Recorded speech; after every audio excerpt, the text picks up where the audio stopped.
3000. Dari Pak Jasman di Semarang ini Ustaz, ingin menanyakan, Ustaz, agama di sisi Allah adalah Islam. Ini apakah maksudnya agama yang diridhoi Allah itu Islam, Ustaz? Mohon penjelasannya.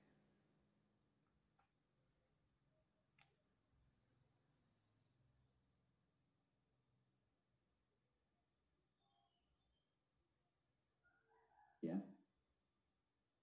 Iya.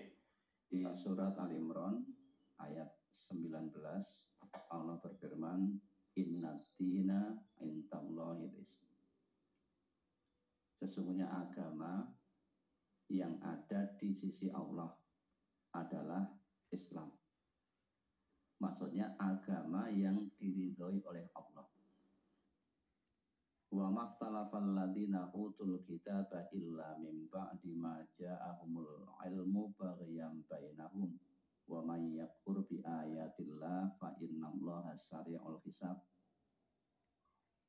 Tiada berselisih orang-orang yang diberi Alkitab kecuali sesudah datang pengetahuan kepada mereka karena kedengkian yang ada di antara mereka.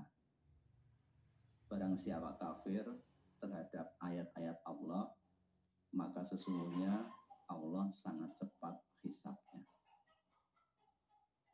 Tadi yang ditanyakan agama yang ada di sisi Allah, apakah maksudnya agama yang diridhoi oleh Allah? Ya seperti itu maksudnya. Agama yang diridhoi oleh Allah. Bahkan dijelaskan pada surat Ali Imran juga ayat 85, Allah berfirman dengan lebih tegas, lebih jelas, wa may yabtaghi ghairal islami dinan fala yuqbala min wa huwa fil akhirati minal khasirin.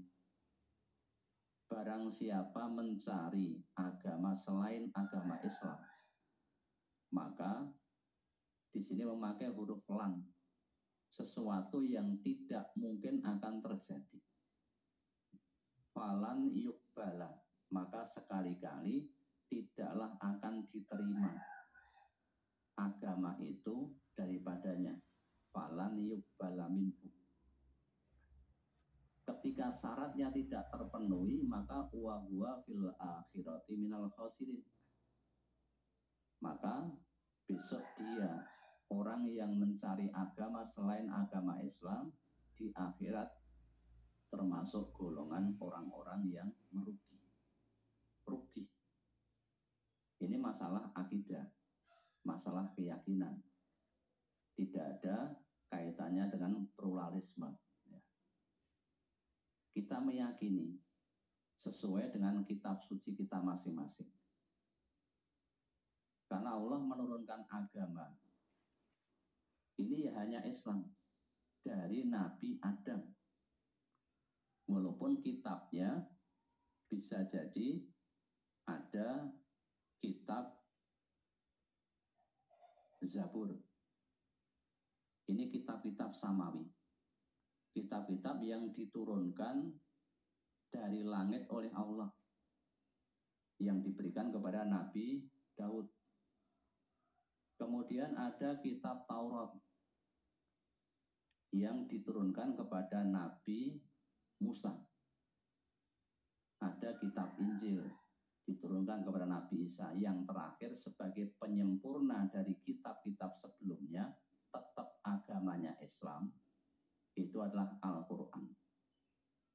Nabi menggambarkan bahwa Nabi itu diutus seperti ada satu bangunan yang sedang dibangun.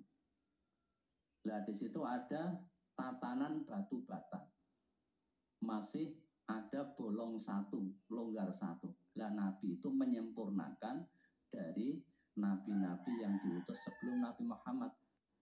Sehingga Nabi Muhammad itu sebagai khatamul anbiya, sebagai penutup penyempurna dari para nabi. Maka risalahnya, ajarannya yang paling komplit, ajarannya yang paling sempurna.